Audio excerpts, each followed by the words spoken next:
우리 좌우에 계신 분들 함께 인사 나누도록 하겠습니다. 하나님께서 우리의 예배를 받으시기를 원합니다. 인사하겠습니다. 하나님께서 우리의 예배를 받으시기를 원합니다. 우리의 예배를 받으시기를 원합니다. 우리 하나님 옆에 있는 분들에게 한 번 더 이렇게 축복합시다. 하나님께서 당신에게 건강의 복을 주시기를 원합니다. 하나님께서 당신에게 건강의 복을 주시기를 원합니다. 건강의 복을 주시기를 원합니다. 감사합니다. 이제 우리에게 귀한 것 주시기를 원하시는 하나님께서 오늘 말씀으로 우리에게 복을 주실 텐데요. 오늘 우리에게 주시는 하나님의 말씀을 우리 봉독하도록 합니다. 사도행전 15장에 있는 말씀입니다. 사도행전 15장 1절부터 5절까지의 말씀, 이어서 22절부터 29절까지의 말씀을 저희 교독하도록 하겠습니다. 사도행전 15장 1절에서 5절, 이어서 22절에서 29절입니다. 1절에서 5절을 먼저 교독합니다. 우리가 함께 읽는 이 말씀은 지금도 살아계신 하나님의 말씀입니다. 사람들이 유대로부터 내려와서 형제들을 가르치되 너희가 모세의 법대로 할례를 받지 아니하면 능히 구원을 받지 못하리라 하니 바울 및 바나바와 그들 사이에 적지 아니한 다툼과 변론이 일어난지라. 형제들이 이 문제에 대하여 바울과 바나바와 및 그 중에 몇 사람을 예루살렘에 있는 사도와 장로들에게 보내기로 작정하니라. 그들이 교회의 전송을 받고 베니게와 사마리아로 다니며 이방인들이 주께 돌아온 일을 말하여 형제들을 다 크게 기쁘게 하더라. 예루살렘에 이르러 교회와 사도와 장로들에게 영접을 받고 하나님이 자기들과 함께 계셔서 행하신 모든 일을 말하며 바리새파 중에 어떤 믿는 사람들이 일어나 말하되 이방인에게 할례를 행하고 모세의 율법을 지키라 명하는 것이 마땅하다 하니라. 우리 22절을 가서 읽으시겠습니다. 이에 사도와 장로와 온 교회가 그 중에서 사람들을 택하여 바울과 바나바와 함께 안디옥으로 보내기를 결정하니 곧 형제 중에 인도자인 바사바라 하는 유다와 실라더라. 그 편에 편지를 붙여 이르되 사도와 장로된 형제들은 안디옥과 수리아와 길리기아에 있는 이방인 형제들에게 문안하노라. 들은즉 우리 가운데서 어떤 사람들이 우리의 지시도 없이 나가서 말로 너희를 괴롭게 하고 마음을 혼란하게 한다 하기로 사람을 택하여 우리 주 예수 그리스도의 이름을 위하여 생명을 아끼지 아니하는 자인 우리가 사랑하는 바나바와 바울과 함께 너희에게 보내기를 만장일치로 결정하였노라. 그리하여 유다와 실라를 보내니 그들도 이 일을 말로 전하리라. 성령과 우리는 이 요긴한 것들 외에는 아무 짐도 너희에게 지우지 아니하는 것이 옳은 줄 알았노니 우상의 제물과 피와 목매어 죽인 것과 음행을 멀리할지라. 이에 스스로 삼가면 잘 되리라. 평안함을 원하노라 하였더라. 아멘. 우리 사랑하는 교회 여러분, 지난 한 주간 평안하게 은혜 가운데 잘 지내셨습니까? 예, 다들 이 더운 여름을 지내시느라고 많이 애들 쓰셨고, 또 지난 한 주간에 우리 수련회, 청년부 수련회도 은혜 가운데 잘 진행이 되고, 또 참 계절이 무섭다는 것이 8월 15일이 탁 지나고 나니까 하루 저녁 사이에 어떻게 밤 기온이 그렇게 싹 바뀌게 되는지, 어제는 창문 열어놓고 자면은 이렇게 또 감기 걸릴 것 같을 정도로 기온이 또 이렇게 내려가 있는 것을 보면서 하나님께서 이 세상을 다스리시는 그 운행의 신묘함이 어떠한가 하는 것들을 이렇게 새삼스럽게 느끼게 됩니다.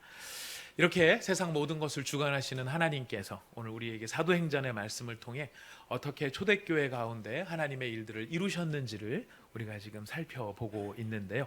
우리가 지난주에는 바울과 바나바가 1차 선교 여행을, 전도 여행을 마치고 돌아와서 하나님께서 어떻게 아름다운 일들을 이루셨는지를 안디옥 교회에 보고하면서 참 행복과 감사와 찬송을 돌리는 것을 우리가 살펴보았습니다.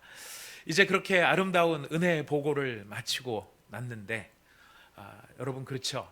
그 동화에 보면은 우여곡절 끝에 왕자님과 공주님이 이런저런 삶의 문제들을 다 돌파하고 어려운 끝을 다 지나고 난 다음에 둘이서 결혼해서 행복하게 오래오래 살았습니다 라고 동화는 끝이 나지만, 우리는 그 동화가 그렇게 끝나는 것이 동화이기 때문이라는 것을 잘 알고 있습니다.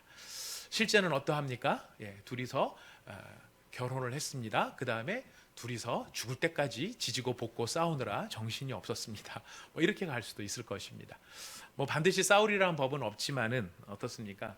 행복하게 오래오래 그냥 잘 살았다라고 하는 것들은 결코 그렇게 현실 속에서 있는 이야기들이 아니라는 것을 보게 됩니다. 주님이 다스리는 교회, 우리 주님께서 통치하고 계시는 교회임에도 불구하고 교회에도 그런 상황들이 펼쳐지는데요. 그렇게 아름다운 선교의 보고를 마친 그 안디옥 교회 안에 이제 새로운 하나의 문제가, 예상하지 못했던 어떤 문제가 지금 새롭게 제기가 된 것입니다. 우리가 15장 앞에 부분에 읽으셨던 것처럼 그 문제는 어떤 사람들이 유대로부터 내려와서 형제들에게 가르칠 때 너희가 모세의 법대로 할례를 받지 아니하면 능히 구원을 받지 못한다라고 하는 그런 가르침을 안디옥 교회에 베풀었다는 것입니다. 그러니까 사람들이 그 이야기를 듣고 그럼 우리도 할례를 받아야 하는 건가? 우리도 모세 율법을 지켜야 되는 건가? 절기를 다 지키고 거기에 있는 모세 오경에 나오는 여러 가지 그 법률과 규례와 법도들을 하나도 빠짐없이 우리들도 지켜야 하는 것인가 하는 그 이야기, 그 논쟁이 지금 시작이 되었던 것입니다. 근데 그 이야기 속에서 바울과 바나바가 복귀를 해서 그들과 이야기를 나누면서 보니까 적지 아니한 다툼과 변론이 일어났다라고 되어 있습니다. 적지 아니한 다툼과 변론, 다른 말로 표현하면 다툼과 변론이 적지 않았다? 무슨 뜻이죠? 많았다라는 것이죠. 심각했다라는 것입니다. 은혜의 선교의 보고를 하고 하나님의 열매가 나타나는 그 아름다운 그 영적 부흥의 현장 한가운데 그 안에 중심에서 무엇이 비롯 시작이 되었냐면 다툼과 변론이, 그것도 적지 아니한 꽤나 심각하고 굉장히 중요한 다툼과 변론이 일어난 것입니다. 이 다툼과 변론에 대하여서 답이 안 나옵니다. 평행선을 가는 것입니다. 무슨 이야기입니까? 할례를 받아야 된다는 쪽과 할례가 필요 없다는 쪽이 함께 가고 있는 것이죠. 이 다툼 속에서 초대 이 안디옥 교회는 어떻게 방법을 찾았느냐면, 자 그렇다면 우리가 지금 너희들이 유대로부터 내려와서 지금 이 이야기를 하는 것이니까, 유대라고 하는 것은 예루살렘 교회를 말하거든요. 그럼 예루살렘 교회에 있는 모든 사도들과 장로들에게 이 사실을, 이 문제를 부탁을 해서 위임을 해서 과연 이러한 가르침이 과연 교회의 가르침인지, 예루살렘 교회 중심으로 하는 바로 그 사도들과 장로들의 가르침인지 그것을 확인하자, 이렇게 이야기가 정리가 된 것 같습니다. 그래서 지금 바울과 바나바, 할례가 필요 없다라고 주장하는 바울과 바나바와 또 할례가 필요하다라고 얘기했던 아마 이 어떤 사람들, 몇몇 사람들, 이 사람들도 같이 해서 다시 이제 예루살렘으로 가게 된 것 같습니다. 자, 이것이 이제 초대교회, 이제 안디옥 교회에 지금 비롯된 이야기인데요. 우리가 이 안디옥 교회가 이제 이런 문제를 지금 풀기 위해서 가는 이 상황 속에서 이 문제 자체도 한번 생각을 해봐야 될 뿐더러요, 우리가 이 문제가 어떻게 풀리느냐 하는 것을 보면서 우리에게 주시는 하나님의 뜻을 우리가 깨닫기를 원하는 바가 있습니다. 먼저 이게 참 여담 같은 이야기인데, 이 여담 같은 이야기가 왜 여기에 삽입이 되어 있는지, 왜 이것을 강조하고 있는지 우리가 좀 살펴볼 필요가 있는데요. 문제가 있었다 그러면은 이 문제에 대해서 예루살렘 교회 사람들을 보내 예루살렘에서 사도들과 장로들이 논의한 바대로 이렇게 결정했다 그러면은 논리상으로 아무 문제가 없는데 15장에 3절이 끼어 있습니다. 여러분 3절을 같이 한번 읽어보실까요? 아까 읽으셨지만 다시 한번 읽어봅시다. 시작. 그들이 교회의 전송을 받고 베니게와 사마리아로 다니며 이방인들이 죽게 돌아온 일을 말하여 형제들을 다 크게 기쁘게 하더라. 여러분 논쟁과 다툼 속에서 올라가는 거니까 여러분 논쟁과 다툼의 특징을 알고 계시죠? 아무리 좋은 일이라 그래도 서로 좋은 일만 이야기해도 참 바쁜, 이게 참 좋은 세상이겠지만은 뭔가 의견이 다르고 입장이 다르고 그것을 서로 설득을 하고 아니면 논쟁을 하고 다툼이 있는 그런 상황이 되면 마음이 좋습니까? 나쁩니까? 일단 의견만 달라도 조금 우리는 힘들어요. 네. 짜장이냐 짬뽕이냐 이것만 가지고도 우리가 힘들 때가 있어요. 네. 짜장파와 짬뽕파가 열심히 싸우면 이게 별것도 아니죠. 예, 이 짜장을 먹으면 어떻고 짬뽕을 먹으면 어떻습니까? 근데 내 입장이 짜장이 되는 순간 짬뽕을 주장하는 사람 앞에서 우리의 마음은 왠지 방어적이 되어지고 또 기어이 짜장을 설득을 해야 직성이 풀리는 그런 참 이 뭔가 자존심이라고 할까요? 하여튼 인간의 그 고집이라고 하는 것, 그리고 지고 싶지 않다라고 하는 그런 마음들이, 그런 것들이 우리 가운데 있는 것을 느끼게 됩니다. 자, 그런데 그런 것들이 마음에 정서적으로 큰 영향을 미쳐서 더군다나 이것이 그냥 보통 문제가 아니고 굉장히 심각한 문제인데, 이 심각한 문제에 대해서 변론과 다툼이 생기면 그 마음에 얼마나 많은 텐션이, 긴장이 걸리겠습니까? 그리고 어떻게 하면 저 인간의 논리적인 약점을 찾아가지고 한 방에 후려서 팍 거꾸러뜨릴 것인가, 뭐 이런 것들을 막 생각하다가 보면은 우리의 마음이 편안할 수가 없게 됩니다. 그런데 참으로 놀랍게도 바로 이러한 문제를 위임받아서 예루살렘으로 올라가고 있는 이 바울과 바나바가 교회의 전송, 안디옥 교회의 전송을 받고 페니키아 지역입니다. 시돈과 두로가 있고 그 지중해 연안 쪽에 그 넓은 지역 페니키아 지역인데, 그 페니키아 지역과 사마리아의 여러 성들, 그 지역들에 있는 교회를 다니면서 지금 어떻게 하고 있습니까? 그 페니키아와 사마리아 교회, 여러 교회들의 형제들을 어떻게 했다고요? 기쁘게 하더라라는 것입니다. 그냥 기쁘게 하는데 그냥 기쁘게 합니까? 크게. 문제와 다툼도 적지 않았지만 그 문제와 다툼보다 더 큰 기쁨으로 이 베니게와 사마리아에 있는 교회들을, 성도들을, 그 형제들을 크게 기쁘게 하면서 올라가고 있는 거예요. 여러분, 내 마음이 안 좋으면은요, 세상 모든 만사가 짜증이 나고요, 좋은 것도 별로 안 좋게 느껴집니다. 이렇게 짜증이, 사람이 살다 보면은 이유 없이 짜증이 날 때가 있잖아요. 그렇게 이유 없이 막 짜증이 나다 보면은 웬갖게 다 짜증이 나는데, 새가 짖어도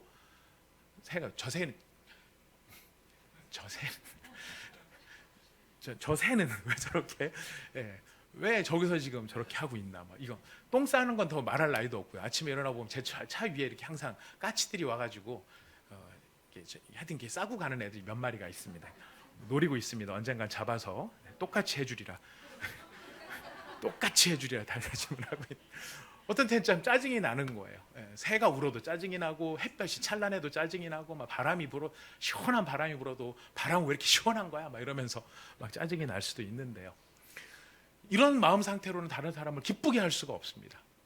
그죠? 보기만 해도 막 짜증이 전가가 되고, 웃으면 뭐 좋은 일, 왜 나보고 웃어? 뭐 이렇게 해서 짜증이 나갈 수도 있는데, 지금 바울과 바나바가 그 심각한 문제를 가지고 올라가는 그 마음의 수많은 이 짐들을 가지고 올라가면서도 어떻게 합니까? 만나는 형제들을 기쁘게 해주면서 올라가고 있다라는 거예요. 그 이야기는 그의 마음속에 뭐가 지금 넘치고 있다는 것이죠? 사실은 바울과 바나바의 마음속에 기쁨이 넘치고 있다는 것입니다.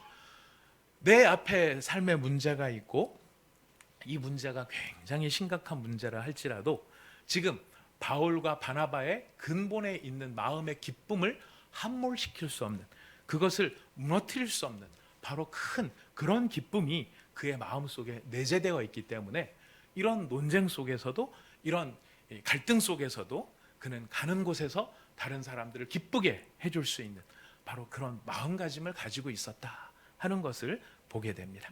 저는 이 모습을 보면서 참, 이것이 성도의 능력이구나, 이것이 성도의 진정한 힘이구나. 우리는 갈등과 조그만 어려움이 있어도 마음이 싹 돌아서 버리면 벌써 막 찬바람 쌩쌩 불고, 막 서로 간에 이렇게 불편함들이 이렇게 오고 가고 하는 그런 기운들이 느껴지지만, 그거랑 상관없이 그 문제가 내가 가지고 있는 내면의 이 기쁨을 앗아갈 수 없다라고 하는 것, 그리고 그 기쁨을 오히려 다른 교회들마다, 다른 형제들에게 지금 나누고 있다라고 하는 것, 이것이 성령의 사람이 가지고 있는 능력임을 우리는 느껴볼 수 있습니다. 자, 그런데 지금 이 크게 기뻐하게 하는데 뭘 가지고 기뻐하게 합니까? 바나바와 바울이 마술을 했을까요? 개그를 했을까요? 아니면 바나바와 바울이 뭔가 남다른 돈을 주거나 뭐를 주거나 이래가지고 이들에게 기쁨을 주었을까요? 아니에요. 지금 우리가 성경을 읽어보니까 이방인들이 주께 돌아온 그 일을 말하는 것이 모든 교회의 기쁨이 되었다라고 이야기를 합니다. 우리가 뭘 가지고 뭘 보고 기뻐하는가를 보면 그 사람의 가치관과 우선순위가 무엇인지가 드러나게 되어 있습니다. 아무리 세상에 좋은 일이 있어도 내 마음속에 진짜 이렇게 바라는 일, 소망하는 일, 그 일이 이루어지지 않으면 우리 마음이 처지는 것이고요. 세상에 아무리 힘든 일이 있어도 내가 가장 기다리고 있었던 어떤 그 일이 있었다라고 하면 우리는 그 일 때문에 너무너무 기쁘고 정말 즐거워할 수밖에 없을 것입니다. 자, 그런데 지금 이 초대교회 베니게와 사마리아에 있었던 여러 교인들이 지금 무엇을 들으면서 크게 모두 다 크게 기뻐하였냐면 이방인들이 주께 돌아온 일, 그들이 주님 앞에 돌아온 일을 보면서 기뻐하더라라는 것입니다. 이것이 왜 기쁨이 되었을까? 이방인들이 주께로 돌아오는 그 일, 주님께서 지금도 살아계셔서 한 영혼 한 영혼을 찾으시고 그 영혼들의 마음을 바꾸시고 변화시키셔서 그들의 마음속에 하나님 나라의 아름다운 일들을 이루어 가시는 증거가 되기 때문에 주님이 이렇게 약속하신 말씀을 따라서 우리에게 주셨던 그 사명의 말씀, 너희는 예루살렘과 온 유대와 사마리아와 땅끝까지 이르러 내 증인이 되리라. 보라, 내가 세상 끝날까지 너희와 함께 있으리라 하신 그 약속의 말씀이 변함없이 지금 이루어지고 있다는 증거가 무엇이죠? 영혼이 변화되어서 돌아오는 거예요. 지금 여러 교회들이 크게 기뻐한 그 일은 무엇이냐? 그들의 마음속에 가장 큰 기쁨이 누구였기 때문에? 예수 그리스도였기 때문에 그 예수님께서 지금도 일하고 계신다는 그 사실이 그들의 마음속에는 기쁨의 일이 될 수 있었던 것입니다. 이 기쁨을 보면서 제가 느낀 또 한 가지는 무엇이냐면 이들은 크게 기뻐했을 때 자기 일처럼 기뻐했을까요? 자기 일로서 기뻐했을까요? 자기 일처럼 기뻐했을까요? 자기 일로서 기뻐했을까요? 그 뉘앙스를 아시죠? 자기 일처럼 기뻐한 거는 내 일은 아니에요. 내 일처럼 같이 기뻐해 주는 거예요. 근데 내 일로 기뻐한다는 건 뭐냐면 지금 일은 누가 하고 있죠? 바나바와 바울이 일을 했어요. 바울과 바나바가 일을 했지만 바울과 바나바가 일을 했다고 해서 이건 바울과 바나바의 개인 일이라고 하거나 안디옥 교회가 일을 했기 때문에 이건 안디옥 교회 일이라거나 이게 아니라 이 모든 일들 내가 직접 한 일 아니지만 이 일은 누가 하고 계시는 일이에요? 예수 그리스도께서 하고 계신 일이라는 것이. 예수 그리스도께서 하고 계신 일이기 때문에 바로 이 일은 남의 일이 아니라 내 일이 되는 거예요. 오늘 우리 이 시대에 우리가 가지고 있는 신앙적인 상당히 큰 위기가 있다면 신앙의 일들, 우리가 지금 해나가고 있는 여러 신앙의 일들이 예수 그리스도의 일이 아니라 한 개인의 일이 되거나 한 교회의 일이 되거나 한 단체의 일처럼 여겨지고 있다는 것이. 그래서 복음이 어떻게 힘있게 전파되고 하나님의 나라가 어떻게 아름답게 이루어지고 한 영혼이 어떻게 변화되어져서 예수를 믿게 되어져서 하나님 나라가 완성되어져 가는가라고 하는 큰 의미에서의 그런 예수님의 일로 보는 게 아니라 이거는 어떤 교회, 이거는 어떤 목사님, 이건 어떤 선교사님의 일, 이렇게 생각을 하는 경우들이 많이 있다라는 것입니다. 그 얘기는 무슨 뜻이에요? 나랑 상관이 있다 없다? 상관이 없다라고 느끼게 된다는 것입니다. 그럴 일은 없겠지만 한 교회가 어려움을 이렇게 확 당하는 경우가 있어요. 그런 걸 보면 평소에 마음이 안 들었어. 그 교회가 대빵 잘난 척하고 별로 가진 것도 없으면서 뭐 다 가지고 있는 것처럼 이렇게 동네 어떤 교회가 느껴졌어요. 우리 동네 말고 딴 동네. 근데 평소에 마음에 안 들었어. 근데 그 교회가 어려움에 처했다 이런 얘기가 들면 호호 잘난 척 하더니 잘 됐네 하면서 고소해하는 마음이 우리 속에, 그럴 일은 없겠지만 혹시 든다면 아니면 또 거꾸로 어느 교회가 너무 잘 돼. 저도 이제 우리도 개척을 해서 막 하잖아요. 개척을 한 목사님들 만나가지고 막 이야기를 나누고 은혜를 받으면 은혜 속에서 성장하는 이야기를 들으면 함께 막 기쁨으로 막 즐거워하지만 돌아서면서 돌아오는 저의 발걸음 속에서 때로는 어떤 느낌도 들까요? 자, 우리가 제일 잘해 막 이러면서 환희를 느끼면서 돌아오는 경우들도 있겠죠.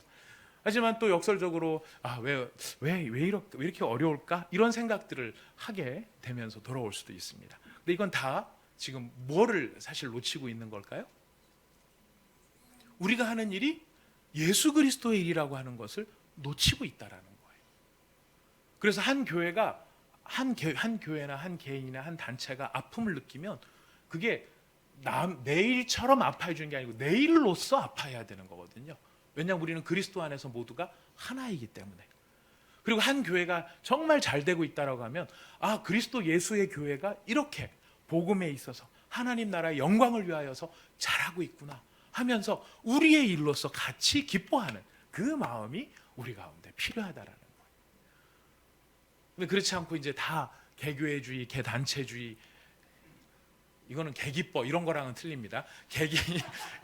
개개인의 기쁨, 개개인의 단체 이렇게 해서 마치 나랑 상관없는 어떤 이런 것으로 생각을 해서 우리가 굉장히 파편적으로 정말 나랑 상관없는 어떤 일로 그렇게 여긴다면 우리는 아직까지도 무엇을 모르는 사람들이냐면 예수 그리스도의 나라의 원리에 대하여서 그 법칙에 대하여서 우리가 모르고 있는 일이라는 것입니다.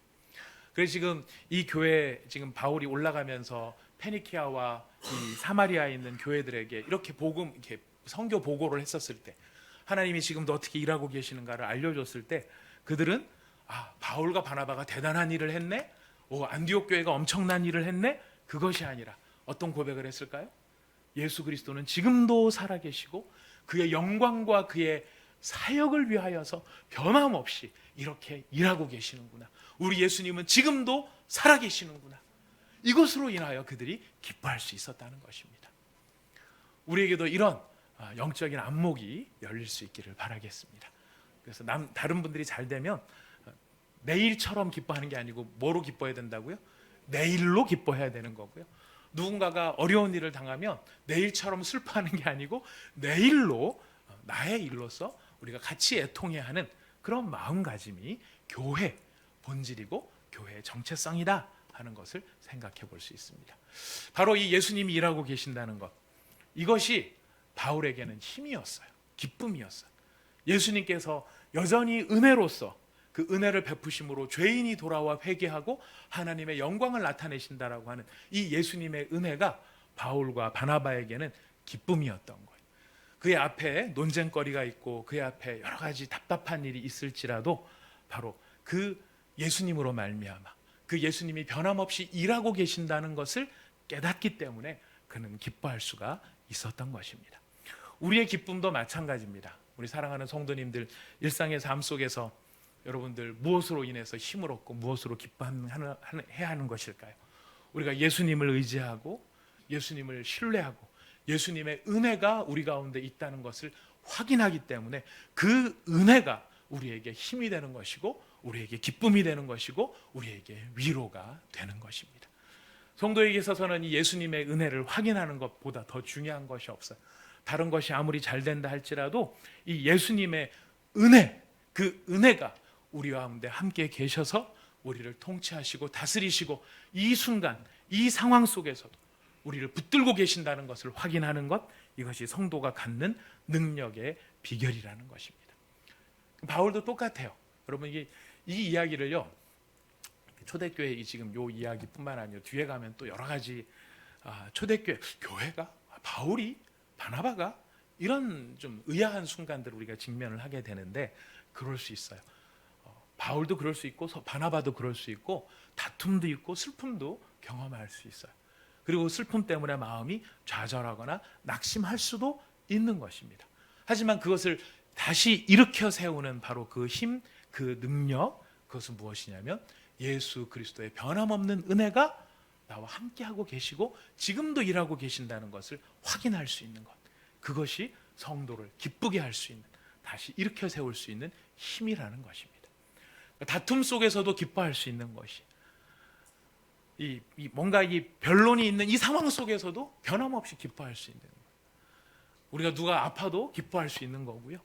내 삶이 내 마음대로 이렇게 다 해결이 안 돼도 우리가 기뻐할 수 있는 것은 문제 해결이 우리의 기쁨이 아니라 예수가 우리의 기쁨이 되기 때문에 그렇다라는 것입니다. 이런 아름다운 모습을 우리가 한 가지 확인해 볼 수 있습니다. 자, 어쨌든 이런 갈등과 이런 질문과 이런 변론, 논쟁거리를 가지고 올라가는 이 다툼의 상황 속에서도 바울과 바나바 또 함께하고 있는 사람들이 예수 그리스도의 은혜로 말미암아 그들이 마음에 기쁨이 있었는데요. 자, 이들이 가지고 갔던 이 문제가 도대체 어떤 문제인가? 사실 여러분 이거는 누가복음은 누가 썼을까요? 사도행전은 누가 썼을까요?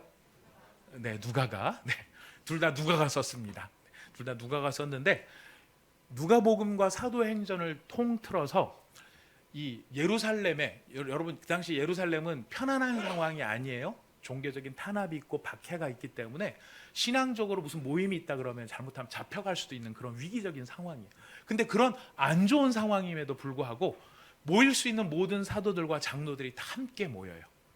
함께 모여서 이 문제에 대하여서 논의를 하는 이 최초로 열린 예루살렘의 공회였어요. 그러니까 이거는 그만큼 이 문제가 너무나 심각하고 굉장히 중요한 문제라고 하는 것을 우리에게 알려주고 있는 것입니다. 어떤 문제였느냐? 우리 15장 1절에 보면은요, 아까 읽으셨을 텐데, 너희가 모세의 법대로 할례를 받지 아니하면 능히 구원을 받지 못하리라 하는 가르침 때문이었고요. 그래서 예루살렘 교회에 올라오니까 이 의견을 그대로 주장하는 사람들이 또 거기에도 있더라는 것입니다. 15장 5절에 보니까요, 이방인에게 할례를 행하고 모세의 율법을 지키라 명하는 것이 마땅하다라는 것입니다. 자, 이 이야기를 가만히 분석을 해보면 이런 거예요. 지금 이들의 주장은요, 아무리 예수를 그리스도로 구원자라고 믿었다 할지라도 뭐를 받지 않으면, 할례를 받지 않으면 뭐를 못 받는다? 구원을 못 받는다.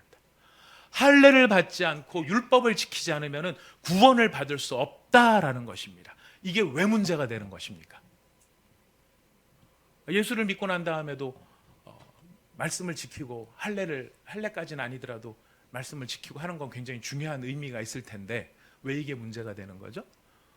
이것을 지키지 않으면 뭐를 못 받는다고 하기 때문이에요? 구원을 못 받는다고 하기 때문이에요. 이야기는 무슨 이야기입니까?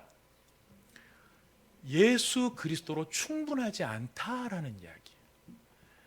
이들이 제기하고 있는 문제가 왜 심각한 문제냐면 예수 그리스도만으로는 충분하지 않다라는 거예요. 뭐를 하기에는? 구원받기에는. 구원을 받으려면 예수를 그리스도로 모셨다 할지라도 뭐가 더 있어야 된다는 이야기입니까? 할례도 받아야 되고 율법도 지켜야, 그래야 구원을 받는 거지, 예수 그리스도를 믿는 그 믿음만 가지고는 안 된다라고 하는 이야기가 되는 것이에요. 여러분, 이거는 굉장히 심각한 문제가 돼요. 심각한 문제가 되는 거예요. 오늘날도 이런 주장을 하는 사람이 있을 수 있어요. 아무리 예수님을 그리스도로 믿는다 할지라도 뭐가 더 있어야 되느냐? 유대인들은 할례 받고 율법을 지키는 일이 있어야 된다라고 말을 해요. 어떤 사람들은요, 이런 주장을 하는 사람도 있어요. 아무리 예수님을 그리스도로 믿어도 특별한 신앙적 체험이 없다면 그는 구원받은 것으로 볼 수 없다라고 주장하는 분들이 있어요. 너무 그걸 강하게 주장해갖고 이단 시비가 걸린 적도 있었죠. 저기 한강에 있는 어떤 큰 섬에 큰 교회가 하나 있는데, 네, 그 큰 섬에 있는 한 큰 교회에서는 방언을 못 받으면 구원을 못 받았다라고 하는 사람들도 있었다는 거예요. 그러니까 아무리 예수를 믿어도 뭐를 해야 구원을 받아요? 방언을, 신앙적 어떤 체험이 있어야만 구원을 받았다라고 이야기하는 사람도 있어요. 어떤 사람들은 아무리 예수를 믿어도 특별한 어떤 계시가 있어야만 구원을 받은 것이다. 어떤 단체는 보면은요, 이 성경 번역본이 여러 가지가 있어요. 우리가 성경을 보지만 개역 성경, 우리 개역 개정을 보잖아요. 우리 개역 개정을 보는데 어떤 사람들은 이 개역 개정 성경은 오류가 많기 때문에 특별한 어떤 성경이 있어요. 그 성경 번역본만이 진짜 제대로 된 성경 번역본이기 때문에 이 성경을 보는 교회만 구원을 받은 교회다라고 주장하는 데도 있어요. 궁금하시죠? 어떤 성경인지. 킹 제임스 버전이라고 하는 버전, 아니면 뉴 킹 제임스 버전, 이런 것들만이 하나님의 영감을 받은 번역이다. 나머지는 다 인간들이 만들어낸 것들이다. 이렇게 주장을 해요. 아니면은 아무리 예수를 믿어도 특정한 교회, 특정한 단체, 특정한 조직에 들어와야만 구원을 받을 수 있다라는 거예요. 다른 곳은 다 썩었고 진리를 바르게 가르쳐주지 않기 때문에 오직 우리 교회, 우리 선교회, 우리 모임에만 들어와야 여러분들이 진짜 진리를 배울 수 있기 때문에 우리 교회를 통해서만 구원받을 수 있습니다. 이런 데가 어디 있죠? 우리 같은 요즘엔 신천지, 또 하나님의 교회, 하나님의 교회는 저기 이 장길자라고 하는 여자분을 하나님 어머니라고 부르면서 신앙생활을 하는데, 옛날에는 그 남편이, 장길자 씨 남편이 안상홍 씨였는데요, 안상홍 씨가 하나님이라 그랬는데 돌아가셨어요. 하나님인데 돌아가셨어요. 네. 그러니까 그 부인이 바톤을 받아서 이제 내가 어머니다, 내가 하나님 어머니다. 근데 그거에 사람들이 현혹이 돼서 수많은 사람들이 하나님의 교회라는 데 가서 지금 이렇게 어리석은 그 길을 가고 있어요. 근데 그런 사람들은 다 자기네 교회에 들어와야만 구원을 받는다. 옛날에는 1992년도인가요? 다미선교회가 있었죠. 하나 예수의 재림이 임박했으니까 우리한테 들어와야만 승천할 수 있다. 이런 것들은 다 예수 그리스도 그걸 믿는다고 다 되는 게 아니고 우리 교회에 들어와야만 가능하다. 이런 이야기를 하는 거예요. 심지어 다른 구원자를 믿어야 된다라고까지 주장을 해요. 예수님을 아무리 믿어도 진짜 참된 이 사람을 이 사람을 믿어야 된다. 아까 말한 그 장길자 씨라든가 한동안에는 문선명 씨가 그랬죠. 근데 그분도 또 돌아가셨어요.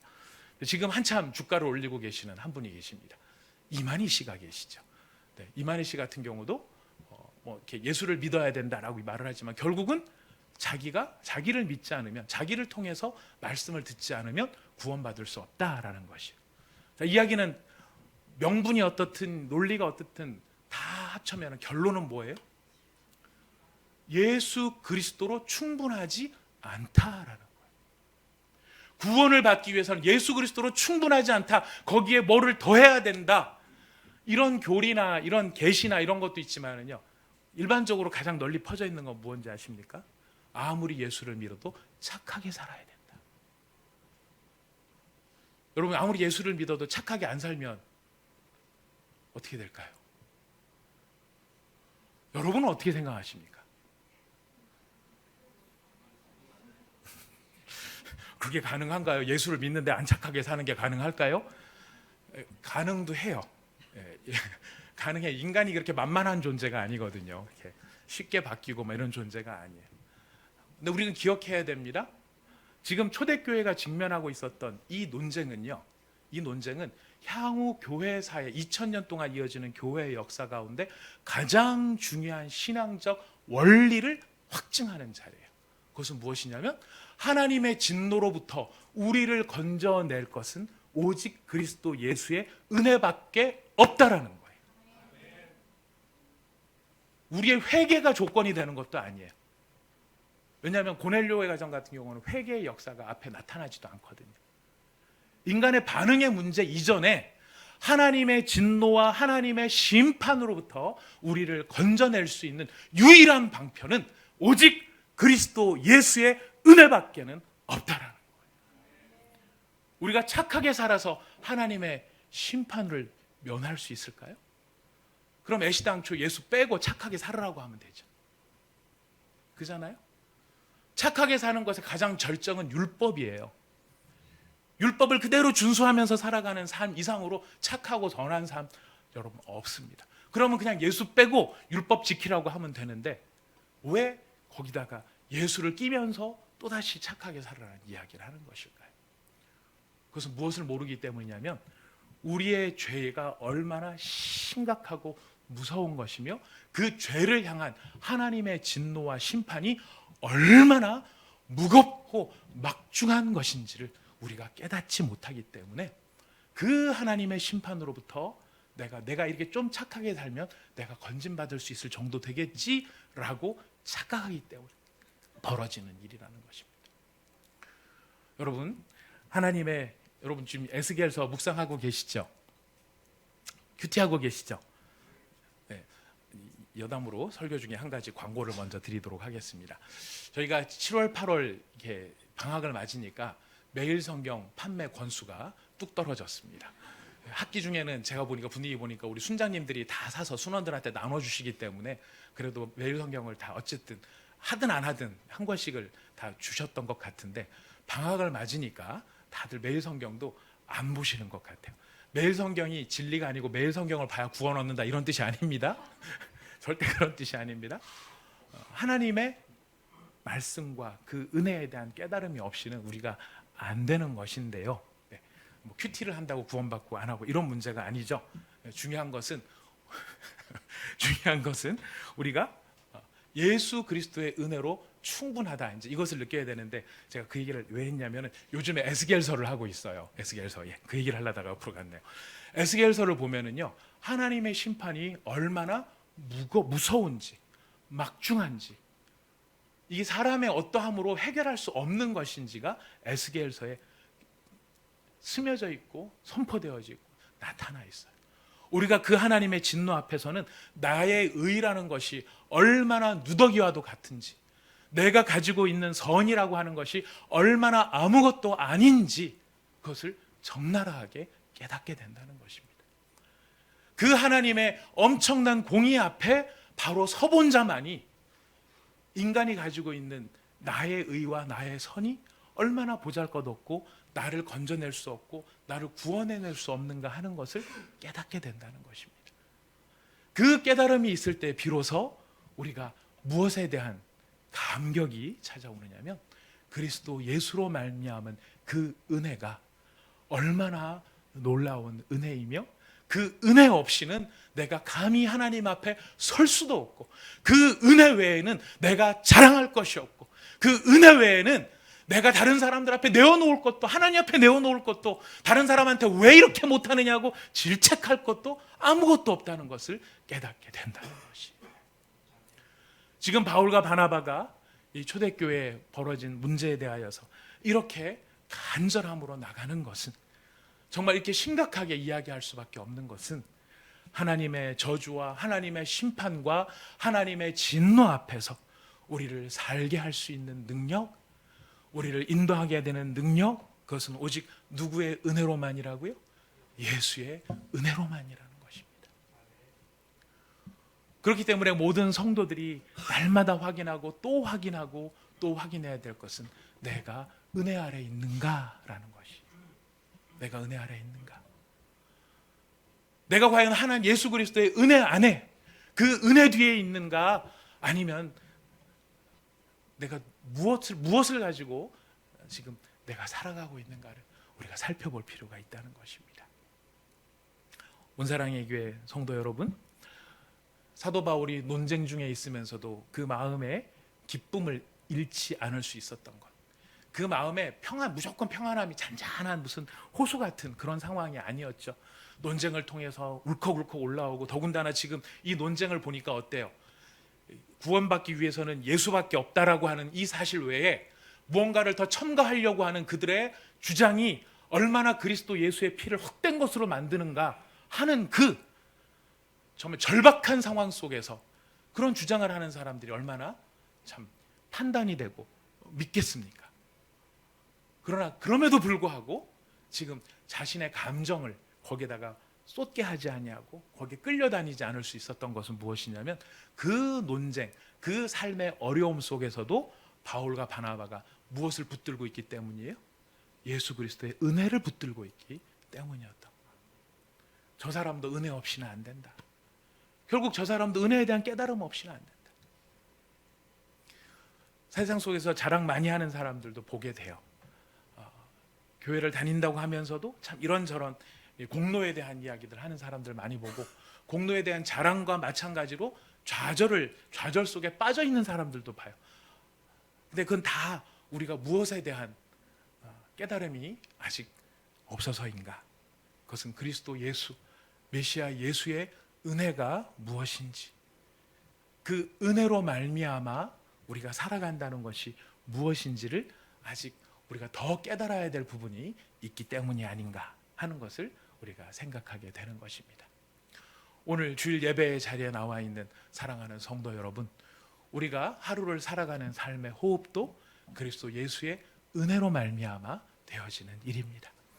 우리가 하나님의 진노와 하나님의 심판으로부터 우리가 건짐을 받고 그 심판이 우리를 비껴가는 바로 그 이유는 우리에게 발라진 그리스도 예수의 보혈, 그 보혈을 흘려주신 그리스도 예수의 은혜 때문인 것입니다. 우리가 그 은혜를 생각하고 그 은혜를 다시 붙들고 우리의 마음이 그 은혜로 충만해지기를 우리가 소망하는 그 소망이 우리가 가져야 될 마땅한 소망임을 고백합니다. 사도 바울과 이 바나바가 직면하고 있는 초대교회 이 모든 상황 속에서 이게 남 얘기가 아니고 2000년 전에 예루살렘에서 벌어진 논쟁의 이야기가 아니라 바로 우리의 신앙과 관련된 이야기예요. 우리의 신앙에 다른 게 더 무엇인가 필요할 것인가? 우리의 믿음 속에 다른 무엇인가가 더 필요할 것인가? 내가 하나님 앞에 나갈 때 무엇을 가지고 나갈까? 미가의 고민이었죠. 천천된 수양이나 만만의 기름을 가지고 나갈까? 내 행위의 잘못을 인하여 내 아들의 피를 가지고 나갈까? 아니었죠. 오직 한 가지, 예수의 은혜였어요. 근데 그 은혜가 하나님 앞에서 나를 건지는 은혜임을 아는 것은요, 하나님의 심판과 저주에서만 나를 건지는 것이 아니라 일상의 나의 모든 삶을 예수의 사람으로 살아가기 위해서도 누구의 은혜로 살아가는 것입니까? 예수의 은혜로 살아가는 것이. 은혜 없이는 그래서 우리가 살 수 없는 것이고, 예수 그리스도의 그 도우심과 그 자비와 그 긍휼과 그의 풍성하신 인자하심 없이는 우리가 그리스도인으로 살 수 없다는 것, 이것을 우리가 기쁨으로 고백할 수 있게 되는 것입니다. 삶에 어려움이 있으십니까? 그렇습니다. 우리에겐 다 삶에 어려움이 있어요. 그 어려움이 쉬운 어려움입니까? 아니요. 세상에 쉬운 어려움은 없는 것 같아요.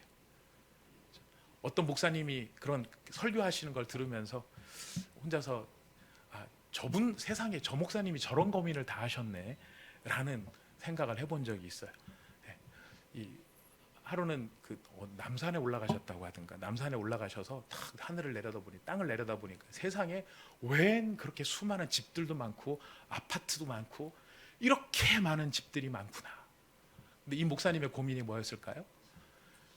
이렇게 많은데 왜 나는 바늘 하나 꽂을 땅이 없을까? 누구의 고민이었냐면 지금 남서울교회를 담임하고 계신 화종부 목사님의 고민이었어요. 제가 그 고민을 그 이야기를 들으면서, 야, 허 목사님도 저런 고민을 하시는구나. 전혀 그런 고민 안 하실 것 같은데. 근데 그런 고민이 우리 가운데 있을 수 있다는 거예요. 그런 생각하면 우리 마음이 어때요? 힘이 들고 좌절이 되고 낙심이 될 수 있어요. 절대 만만한 것들이 아니에요. 근데 그걸 뭘로 우리가 극복을 할 수 있습니까? 예수 그리스도의 은혜. 그의 은혜가 나의 마음을 새롭게 하시고 내 눈을 뜨게 하시고 내 마음을 온전하게 하실 때 우리는 힘을 얻게 된다는 거예요. 우리가 경험하는 사람들, 만만한 사람들이 있습니까? 아니요, 하나도 안 만만해요. 내 속으로 낳은 자식도 내 마음대로 못하는 세상이잖아요. 배우자는요, 부모는요, 친구는요, 직장은요, 딴 거 다 그만두고 나는요, 안 변해요. 소망이 없어 보여요. 근데 그 소망 없음 속에서 우리가 그 사람을 다시 품게 되는 힘은 무엇으로 말미암는 것입니까? 그리스도 예수의 은혜로 말미암는 것입니다. 그 은혜가 우리 가운데 지금도 역사하고 있기 때문에 우리는 해답 없어 보이고 소망 없어 보이는 그 상황 속에 좌절하거나 낙심하거나 낭망하지 않고 처음으로 돌아갑니다. 바울처럼 가는 곳마다 그 형제들에게 큰 기쁨을 전달해 줄 수 있는 그 힘, 그것이 바로 예수 그리스도의 은혜인 것입니다. 이 은혜가 여러분에게 충만합니다.